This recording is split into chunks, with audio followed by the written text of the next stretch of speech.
Welcome to Diabetes Day by Day, the American Diabetes Association's official podcast.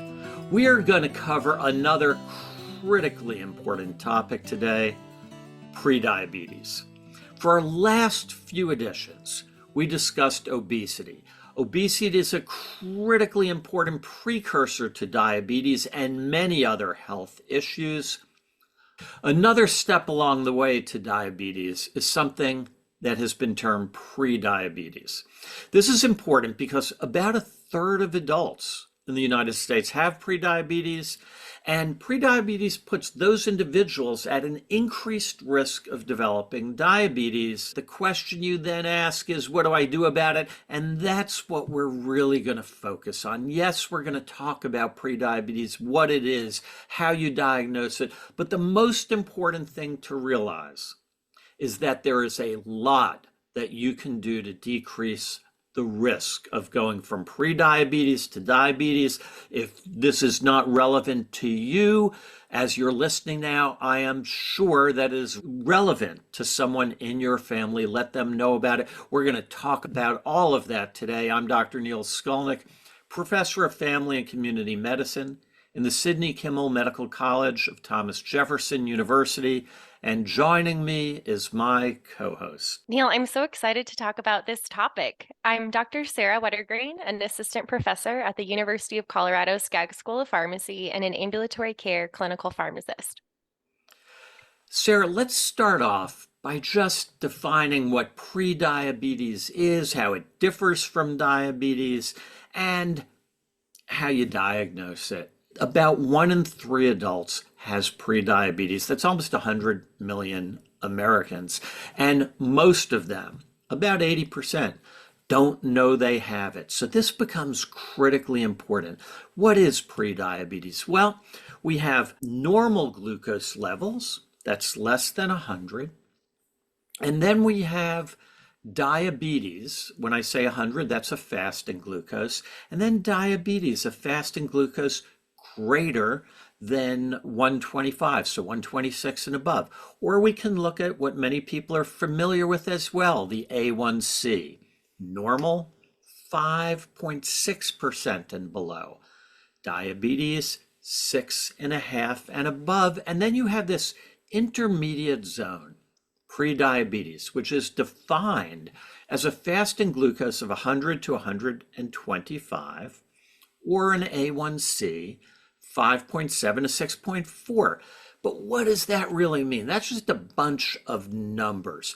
What it means is that when you have prediabetes, two things very important are operative. One, compared to people who have normal glucose levels, your likelihood of progressing over the next few years to go on to develop diabetes is significantly greater than those who have normal glucose levels.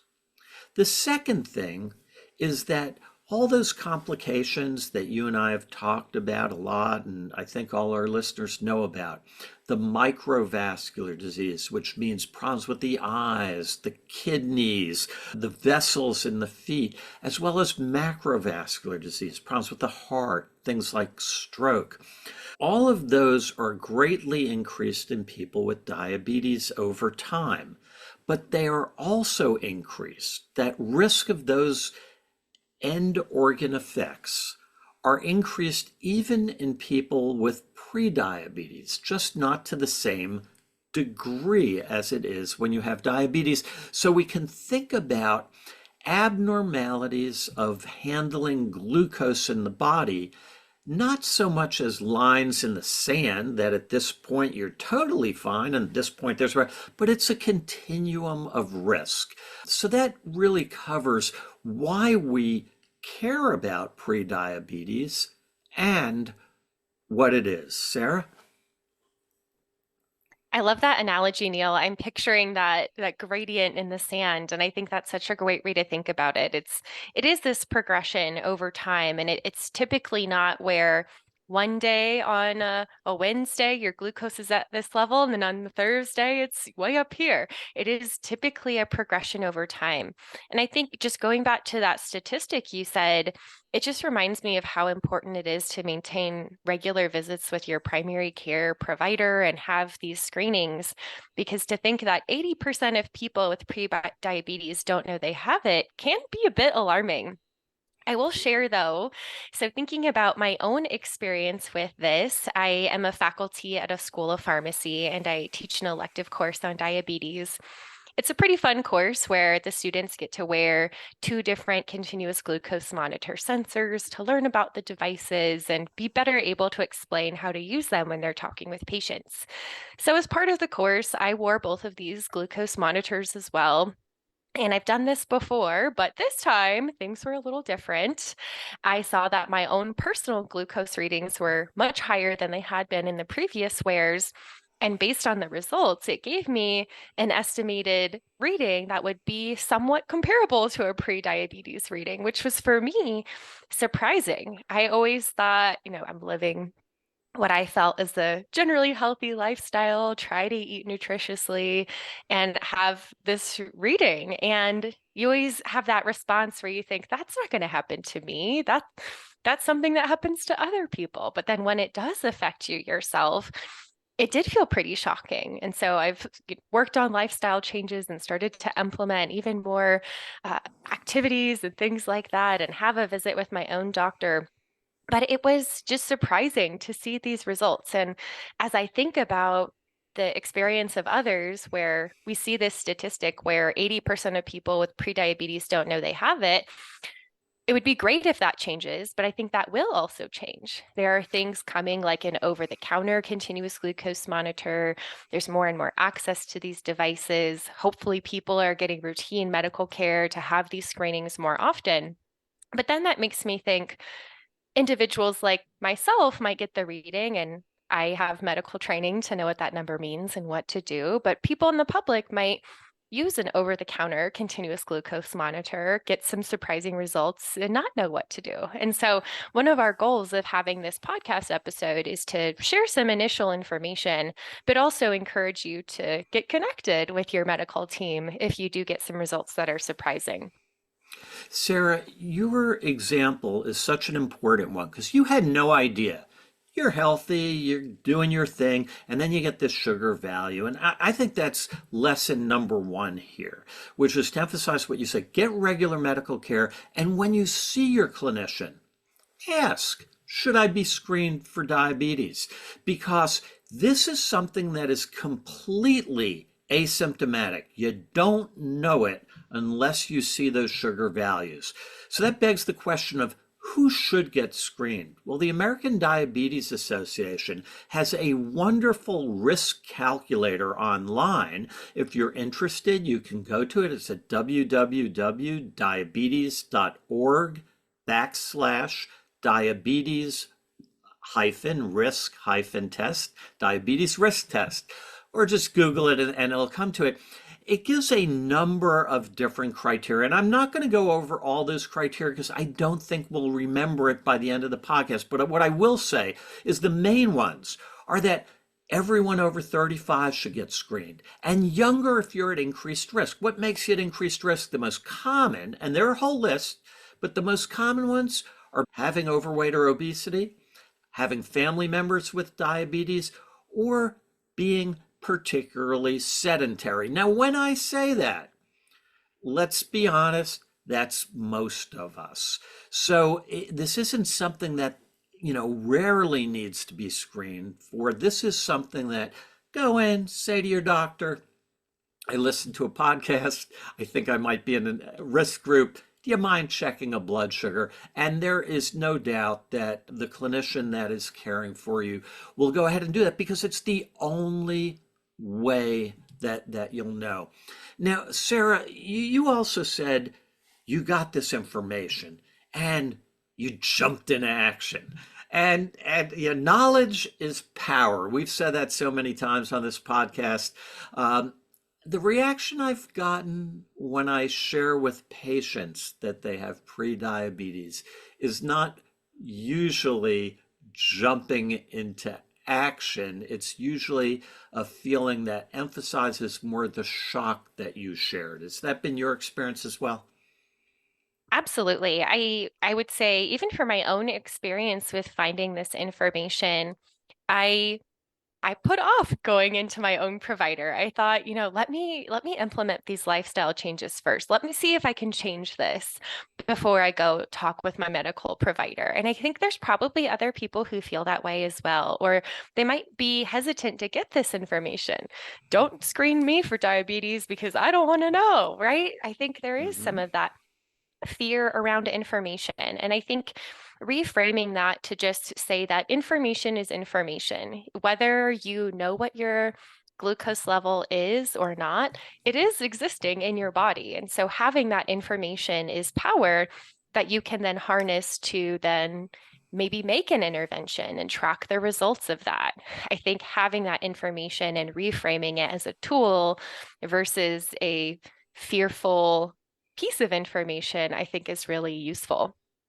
I think you're so right. I think many of us have a tendency to, the term used in psychology is actually catastrophize.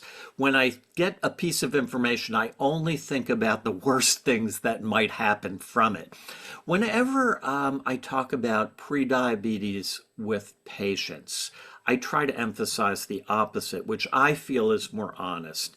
And I will actually tell patients, we have a glucose that's in a pre-diabetes range. Let's say it's 110, a fasting glucose. I'll say, this is such good news. And they're like shocked. What do you mean? I have pre-diabetes. I say, you know what? This is good news because we checked. We found that out. And this is one of those rare times in life where what we do makes a difference. And we're going to talk in a little more detail about what you can do.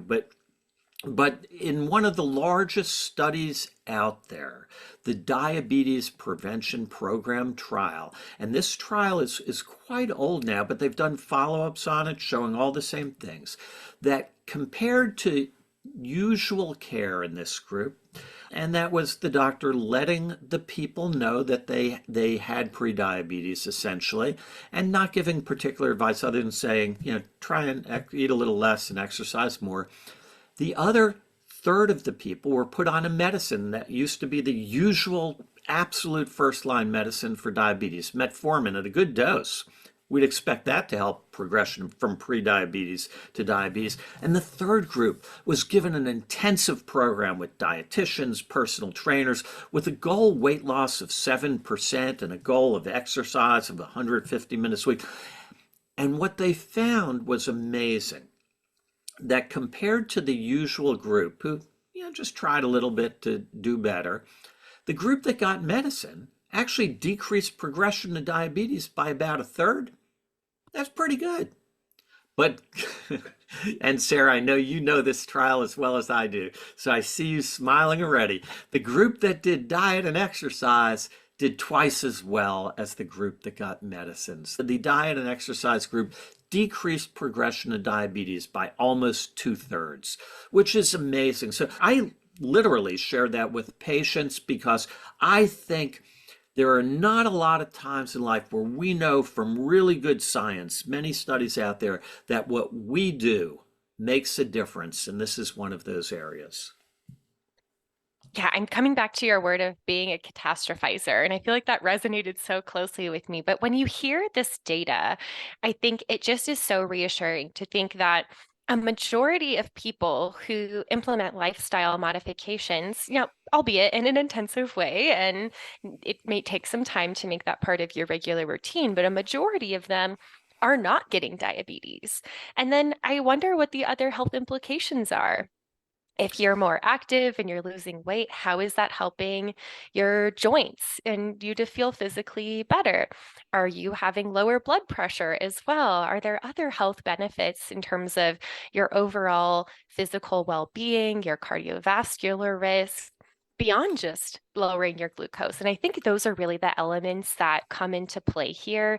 It's not just about lowering your glucose, it's about creating a lifestyle where you can think about longevity, you can think about 10, 20, 30 years down the road, potentially, plans that you have for that time of life because you're restoring this health and implementing these lifestyle and behavioral changes. So I think it does sometimes seem intimidating to think about all those numbers up front if you are more generally sedentary, to think 150 minutes a week. How am I going to do that?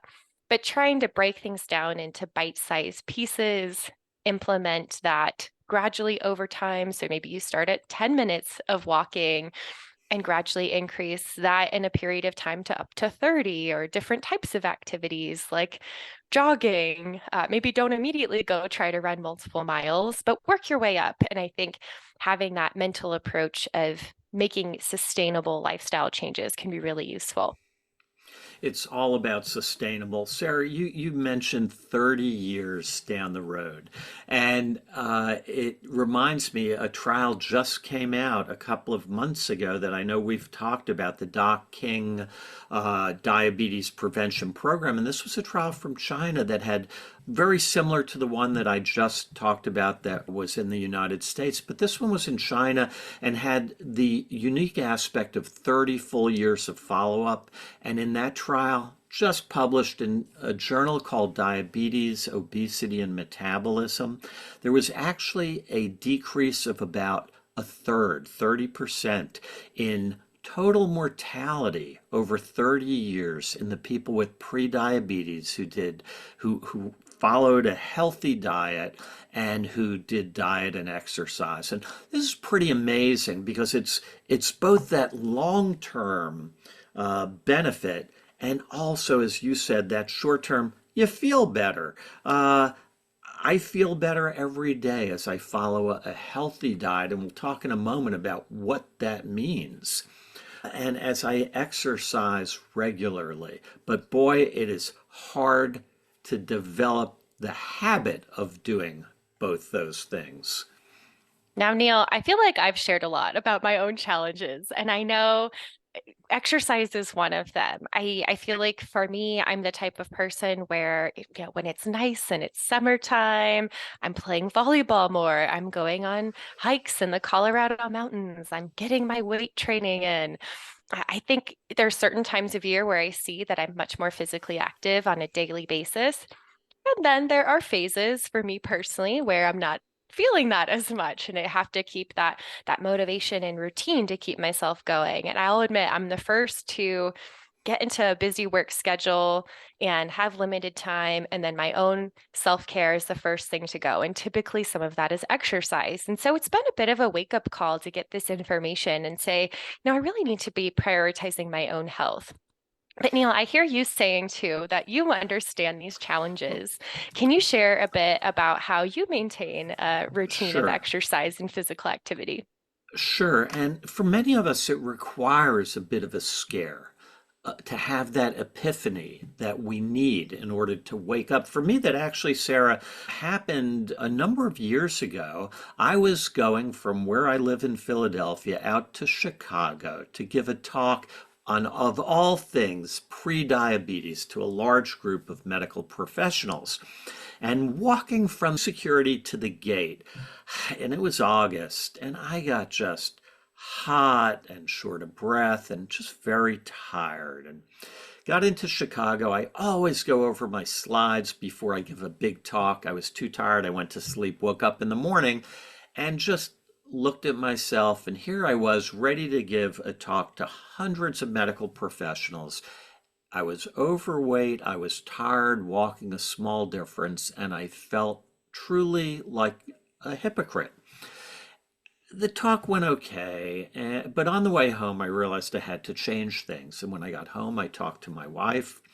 Next day, we went out, got an elliptical machine to have it delivered to the basement because I don't have time to go to the gym. And I got on that elliptical once they had set it up. And I know the data, half hour, 5 days a week. I was enthused. I can do it.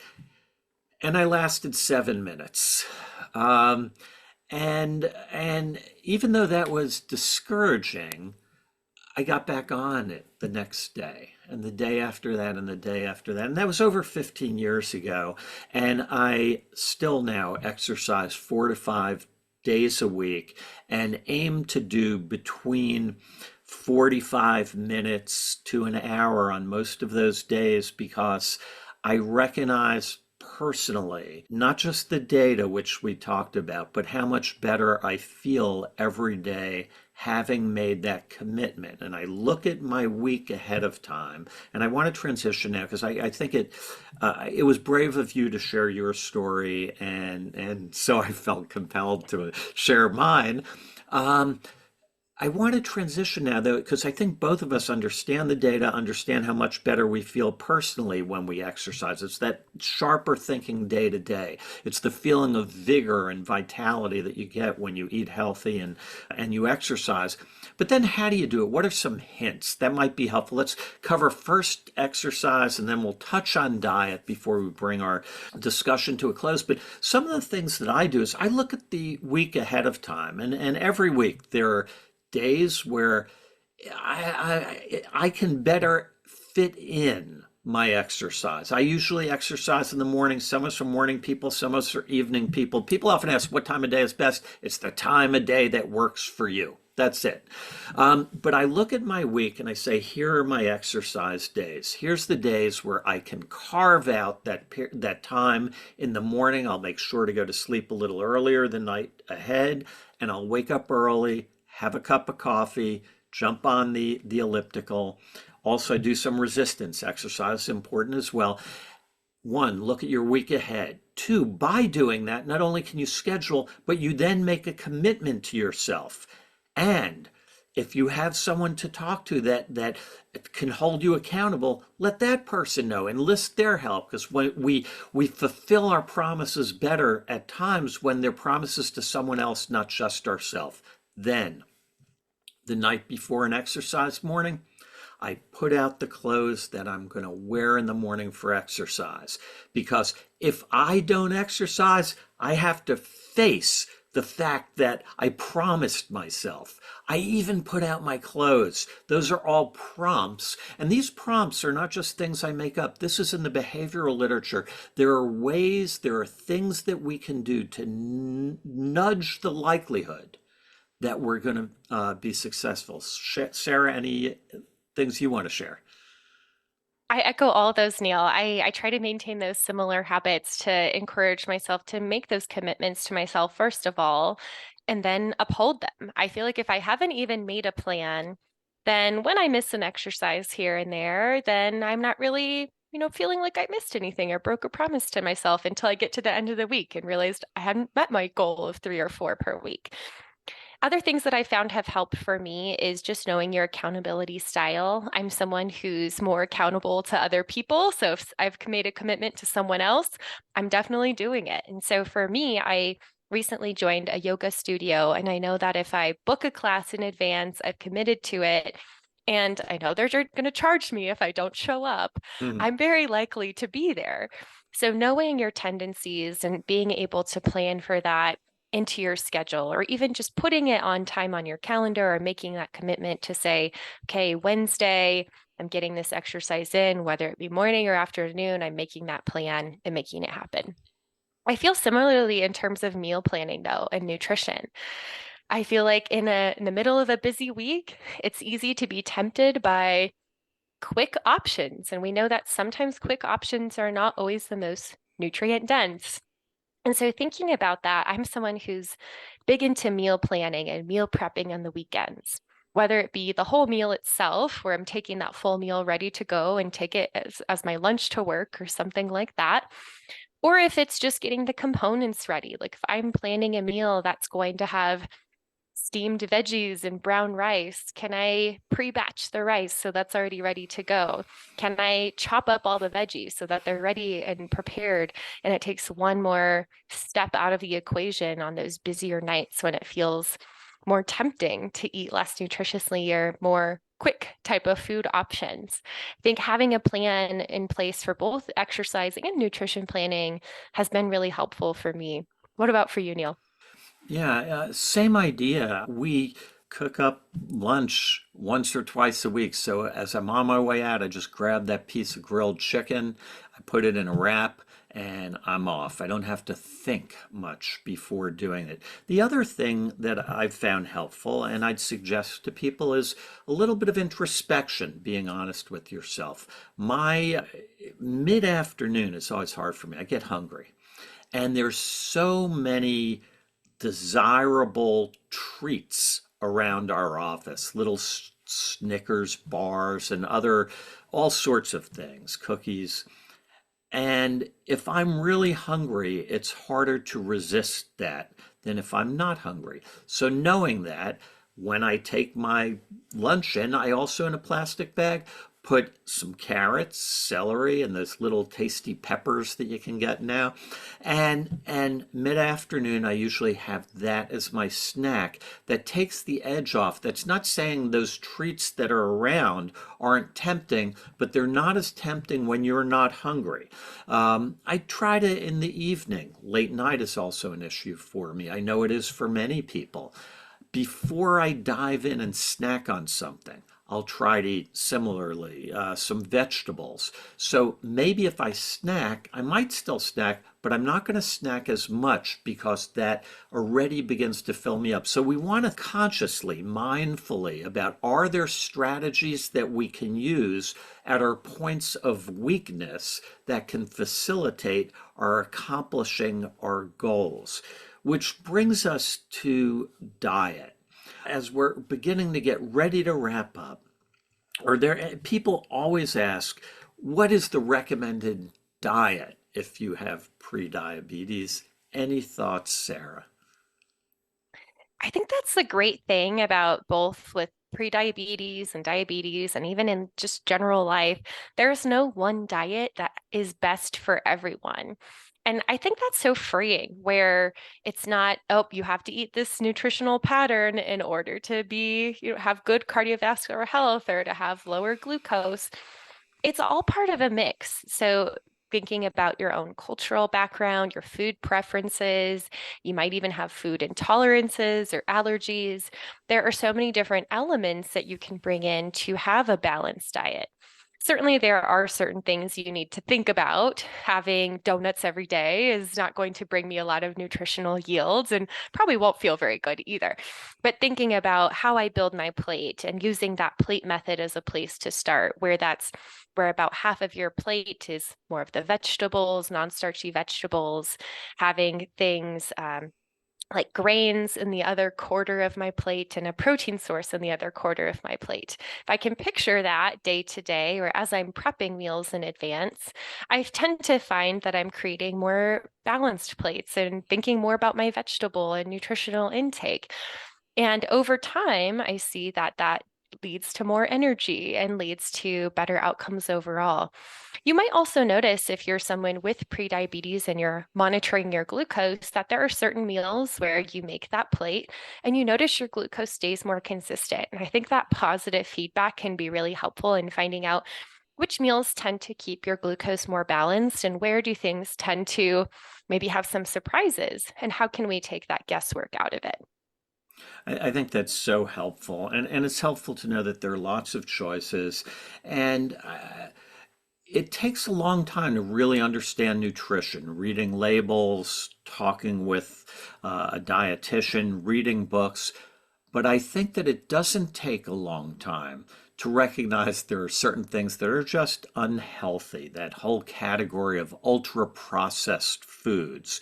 And it goes beyond our discussion today to talk about it in detail. But, as you identified, one of them commonly donuts, another potato chips, highly processed cheeses instead of real cheeses, some deli meats, all these things that are very desirable, cookies, very desirable. They make them very palatable, but often not very healthy. Before we close, Sarah, I just want to mention we've emphasized diet and exercise as we should. Your healthcare professional may bring up medicine, because that whole category of prediabetes isn't all the same. So for instance, if you have an A1C of 5.7 or 5.8 on the very early range of prediabetes, a little above normal, your risk of progressing to diabetes is very different, for instance, than if your A1C is 6.3 or 6.4, almost diabetes. Also trajectory. If we've seen the steady progress despite everything we're doing over time, and we've gone from 5.7 to 6 to 6.4, your clinician may mention medicines, and that's okay too, because they can be very helpful. And there are a range of medicines, from metformin to other medicines like the GLP-1s that we've talked about, that can be very helpful in slowing progression or stopping progression. And that's another thing that's on the plate to talk about when you talk to your doctor or nurse practitioner or physician assistant about this issue. Sarah, we're about out of time. Any final thoughts that you have? My final thought is that I know we've covered a lot of information today, and I want to just direct people to a couple resources where they can learn more about this topic, where you could dive a little bit deeper into each of these elements that we've talked about today. The first is the CDC developed a National Diabetes Prevention Program service. And I think if you are someone who has prediabetes, this is something that would be worth looking into. It's a partnership between public and private organizations working to prevent or delay type 2 diabetes. These programs often include either in-person or virtual classes where you can go learn about a variety of health-related topics, including different focused topics on nutrition and physical activity. And they have some built-in accountability and support to help people meet their health goals. To learn more about this, you can search the CDC website for the National Diabetes Prevention Program to learn more. Another resource, of course, that I want to recommend is all the resources from the ADA website. So for the American Diabetes Association, going to the main page, especially if you're interested in nutrition, if you go to the food and nutrition page, you'll see nutrition tips, free recipes, even free live cooking classes. I think all of these are great resources where if you're having some trouble getting started or need a little bit of guidance and direction, it's a great place to start. And of course, don't forget your healthcare team as a resource for you. If you have questions or concerns about anything we talked about today or want more information, certainly reaching out to your primary care provider to ask those questions and learn how to create an action plan that's right for you together. Sarah, I love it. My final thoughts are: make sure to get screened, particularly if you're in a high-risk group. And if that information comes back showing that you have prediabetes, as it will for a third of us adults who do get screened, don't be scared, because this is something where you can lean into it, and really it can make a difference by following the recommendations that Sarah and I just talked about. My thanks, of course, Sarah, to you for being such an excellent co-host on the podcast. And of course, most of all, our thanks to our listeners. We're here every month because we believe in empowering you with information that you can then use to make your life better. If there's a topic you'd like us to discuss, or a question you'd like us to address in the podcast, or any thoughts you have for us, don't hesitate to call us to leave a message at 703-755-7288. We'd love to hear from you. Join us next month, where we'll be talking about living with diabetes as a teenager, including managing life transitions. For the American Diabetes Association, I'm Dr. Neil Skolnik. Thanks for listening.